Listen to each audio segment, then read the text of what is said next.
When a mother needs to supplement her baby during baby's first year, what are her options? One alternative to milk sharing mother to mother is using a milk bank. What exactly do milk banks do?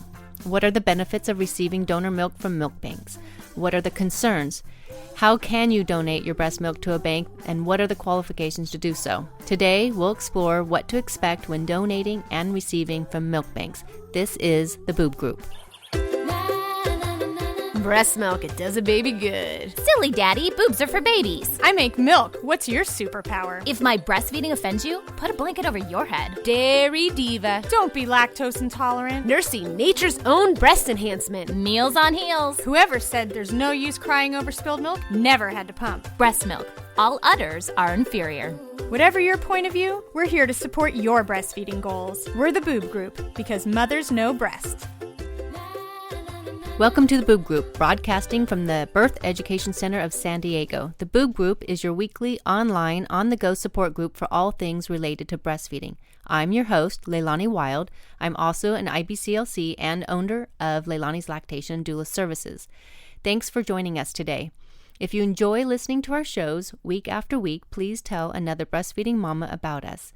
You can also help other mamas discover us through iTunes by leaving us some honest feedback about the show.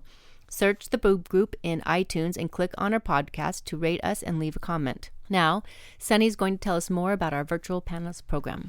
Hi, everybody. So if you're not here in our studio where we record, there are a bunch of different ways that you can get involved with our show. And I usually talk about the stuff that I post on Facebook and Twitter and how you can follow the hashtag BoobGroupVP for more information. I want to talk about a couple other ways, though, that you can get involved that you may not know about. If you head to our website, which is newmommymedia.com, we have a list of experts on the side of the page. You can ask any of those experts any questions you want. You submit it right through the website. We call it our Ask the Expert segment, and it's a great way. It can be a breastfeeding question, but even if you have a pediatrician question, you can see all of the different experts that are willing to answer your question. So that's a great way, and we do read those responses on the show so other people can benefit from it.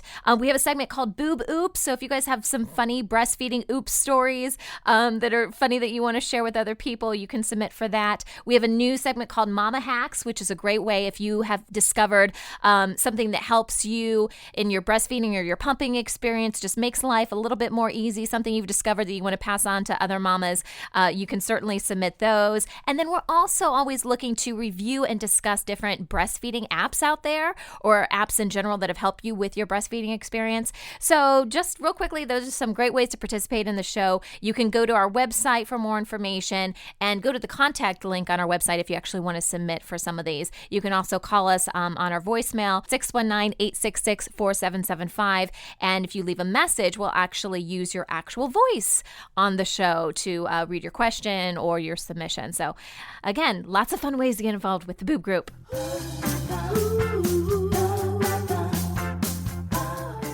So before we get started with today's show, there was this crazy headline that I saw on the internet that I had to bring up. I'm not sure why, but there seems to be a lot of stuff happening in the UK with regards to breastfeeding. This one is from the UK. A young mom by the name of Holly. She went to swim with her 4-month-old son, Vincent, at a public pool. And according to Holly, she said she was asked to leave her local swimming pool because she was breastfeeding her baby, and the lifeguard told her it was unhygienic, and it was making the male lifeguards feel very uncomfortable. And so she was very distraught over this, ended up going and talking to management because she claimed that she had a right to be there.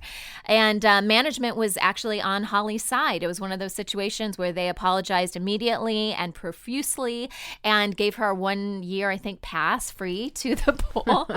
So I think they probably handled it pretty well, given what could have happened with this, right?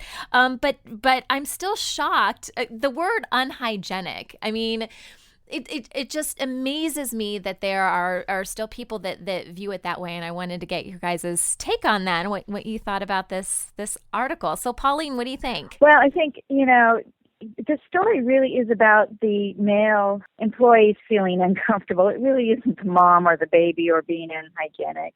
Certainly in this country and globally, we want to make sure that breastfeeding is the cultural norm. And it's going to take a bit. We've had a long fight, and we've been still working on that, and we're still improving piece by piece. And but the term that is unhygienic, to whom is it unhygienic? If you're talking about being poolside, certainly we can look at all the bacteria counts on the poolside. But I think this is a really good example where one mother can be a change agent for many moms. And I applaud her for going to management, basically educating people.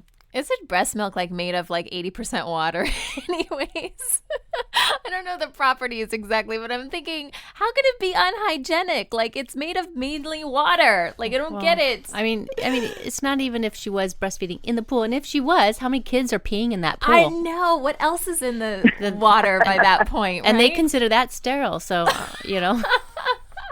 That's crazy. It is. It's anything for, what though, the advantage of having those kinds of articles out there is it gives us an opportunity once again to talk about breastfeeding in public. Yeah, it does. Yep, that's good.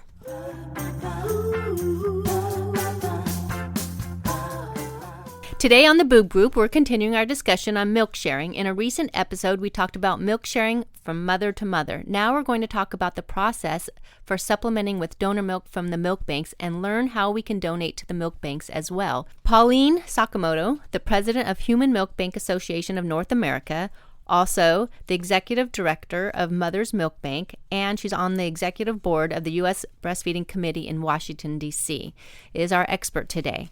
Thank you for joining us, Pauline, and welcome to the show. Thank you. It's my pleasure. Pauline, what exactly is a milk bank and what does it do?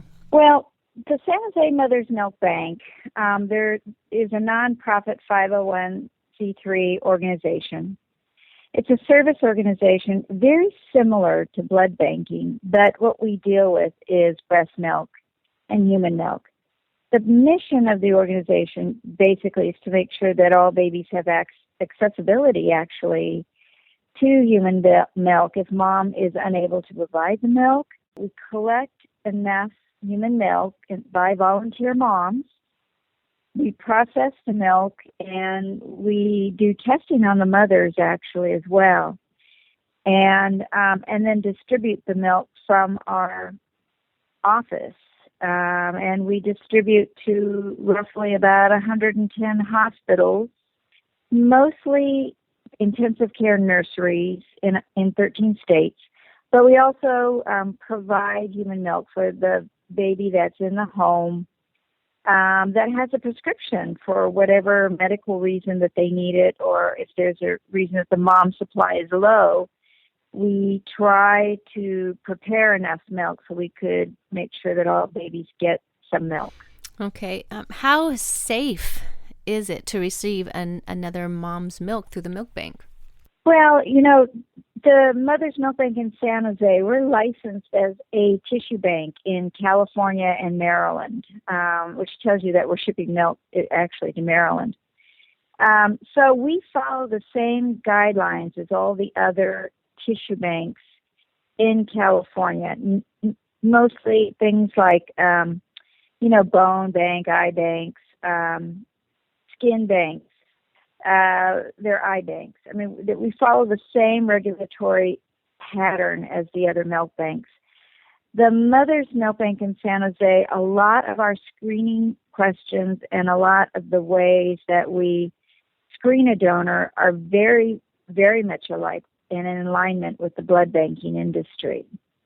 That being said, we test the mother's blood for viruses, and we also test the milk for bacteria levels. But an additional thing we do to the milk is that we pasteurize the milk, which is a short heat treatment process. And there again, it basically tries to keep the milk as much intact as possible, where at the same time we're killing the levels of bacteria in the milk that may be pathogenic to the infant who drinks it. And the bacteria that's normally in a mom's breast milk, generally speaking, what about the antibodies that are supposed to kill off that? Are you taking away that when you're processing? Yeah, the heat treatment process, there is a lot of live cells in the milk that unfortunately we may lose. And, for the immune properties, for example, IgA, we may lose 20% of the IgA in the milk with the heat treatment process. And the IgG, we may lose 60%, and IgM, we may lose it at all of it because it's, probably it's heat intolerant. But in effect, those values, even though they may be a bit compromised after the pasteurization, we do have a lot of kids, and the research shows that the immune properties in the milk, for most intents and purposes, are still intact enough to protect the infant from nosocomial infections or infections found in hospitals or infections in the home. That it still, even through all the freezing and heating and freezing again, it still maintains a good quality of immune properties. And of course, human milk composition is more than immunity. I mean, you've got the oligosaccharides that are not affected by heat treatment. That is what one would consider the scrubbing brush, if you will, for the intestinal tract of the infant. It collects, bacteria and foreign matter out of the baby's intestinal tract, and that's what poop is, basically. It's all the foreign matter that they found, that these oligosaccharides find in the intestinal tract. So we do get, believe it or not, prescriptions for children that our immune properties are deficient. And they do quite well on donor milk in increasing their immune properties. So they can fight off the colds and the flus and whatnot. So in the processing of human milk, basically the nutritional value of the milk is all still intact. And as a matter of fact, some of the vitamins are potentiated because the heat treatment process will ameliorate the items that in the milk that may cause a reverse reaction to the vitamins. So when we heat out that particular catalyst, that potentiates those vitamins in the milk. So there's a lot of unique things going in human milk. It is very robust. And because we're feeding infants that are very compromised, typically the 1 and 2 pounders in the NICU, we want to make sure they're struggling with their own bacteria that they get from the hospital and the people around, that we don't want to add additional pathogenic bacterial load to the infant. And that brings up a good point because, people want to know the advantage or disadvantage of using mother-to-mother milk, donor milk, instead of formula. Well, I think in formula, there is no immune properties that, because it's very species specific, right? So in formula, cow's milk formula and otherwise, you wouldn't get the immune properties that a child would get through mom's own milk or donor milk. And let me make it very clear that the milk bank in San Jose and all the nonprofit milk banks in the U.S. and Canada, our mission is to support mommies to breastfeed. We want successful moms to breastfeed their own. In the event that she can't breastfeed for whatever reason, and there are plenty of reasons why sometimes it doesn't happen, then we feel that the donor milk is a bridge. So, it might be a situation where the mom is very stressed out, trying to express milk for her baby in the NICU, and it's just really struggling. We feel that it is prudent for the physician to offer donor milk to that infant while the mother is trying to get her milk supply up. The same goes in certain hospitals right now. There's a real movement, for the older late preterm infant or the nursery full-term infant whose mom, because of medications during a C-section or just a really difficult time in birthing, that the mom be given some relief by giving the child donor milk while she continues to get her milk supply up. So, and then we also have clients that, for whatever reason, that the mom can't provide the milk, that we will send the milk to the mother's home. Now, all of that, when it goes to the home, it's almost like a drug in California. We do require a physician's prescription. And the same quality and the same way that processing that we clean the milk for the NICU babies, we also do that for the older child in the mature milk. So is there a difference, like when you're receiving donor milk, the age specific as far as receiving? Do they try to match it with the age of the baby, or does it not matter? We try to, actually. It's a very good question. We're always looking for, you can imagine, we're always looking for preterm mommy's milk, and it's surprising to me. It's always incredibly surprising to me that there are moms who have preterm babies in the NICU and are quite successful in pumping and expressing milk that they have excess that their children, their babies can't use. So they're wonderful. They volunteer their excess milk to us, and it's just a joy to receive it and then be able to provide it to somebody else's baby who's in the same predicament but cannot get milk. And I have to say, they do really well. I don't know of any neonatologist who will not say that they do very well with donor milk. There is research that shows that it's much more easily digested. The babies do better, less infection.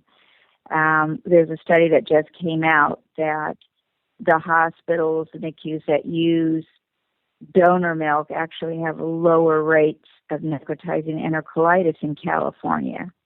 And NEC, as it's commonly known, it's a horrific situation for a preterm infant to have because it requires a lot of surgery and it becomes quite expensive just to get them to the point where they're discharged. Can you explain that a little bit more for those parents out there that don't understand what that is? Necrotizing enterocolitis, it is a situation when the baby's internal intestinal tract is immature. And so when you put a foreign body or foreign formula through the intestinal tract, there are holes in the lumen. And so it creates a situation where the baby can't get rid of the foreign body. And ultimately, if this is the case, because of the prematurity, the child's intestinal tract then becomes a system where gangrene starts in the intestinal tract. It's a horrific situation. When we come back, we'll find out how hospitals provide donor milk from the milk banks for the moms and babies, and we'll also learn more about how you can donate your own milk. We'll be right back.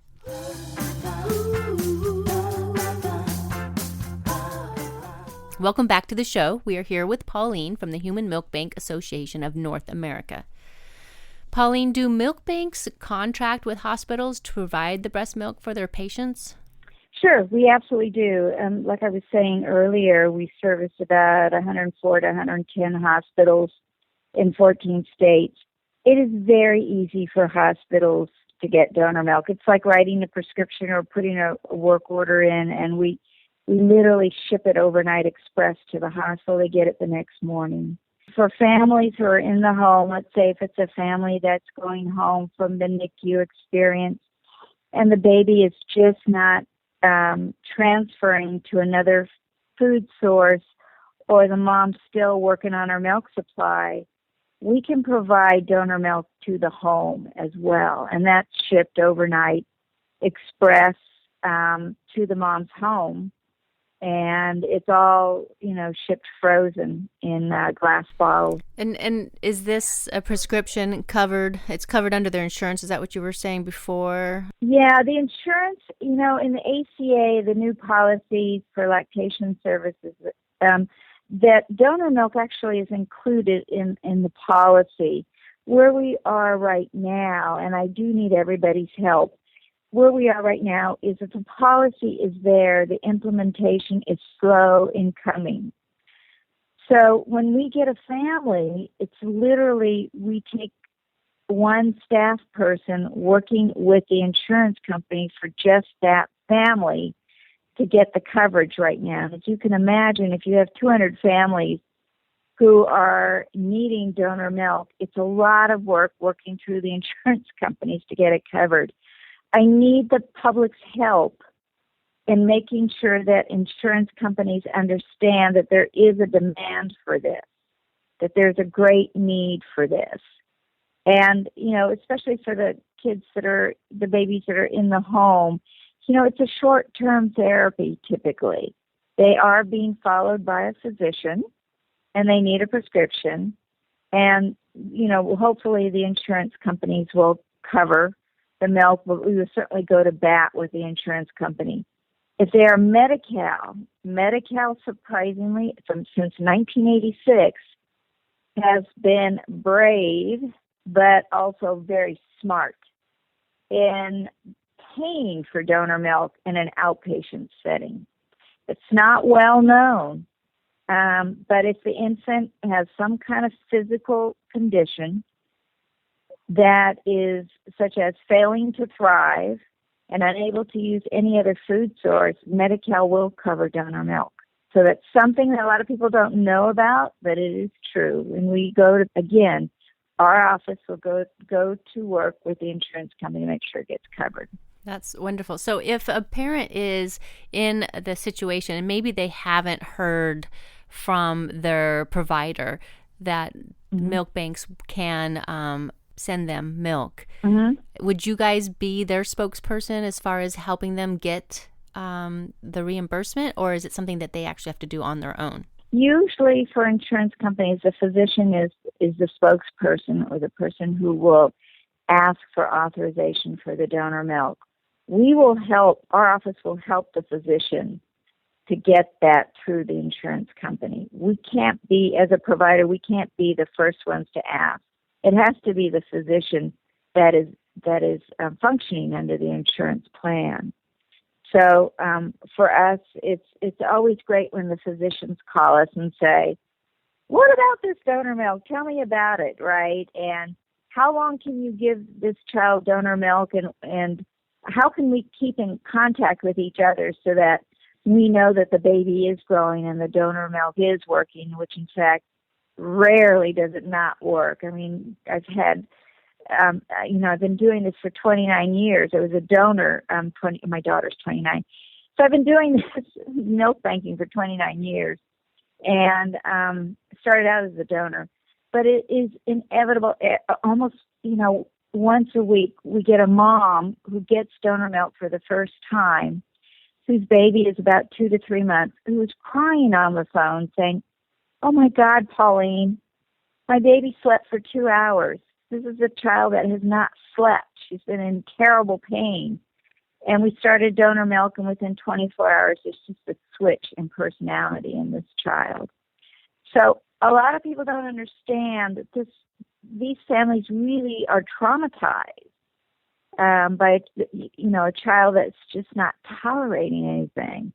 And when they start using mom's milk and donor milk, these babies turn over really quickly to being able to sleep for a couple hours and a little bit more happier, actually, and growing well. So we're really, I don't think people really understand that situation or know about it, but there are many, many kids who are struggling. Are the hospitals limited to the amount of milk they can provide to the family before they leave, or can they be sent home with milk, or how does that work? The hospitals, each of the hospitals with their legal staff develop their own policy on who gets milk and who doesn't. So, and the milk bank isn't involved in that. We can give them some examples of policy, but it really is the hospital themselves who decide. And the decision typically is made by if they're baby friendly or not. How much is the cost of the milk to the hospital, and also coverage.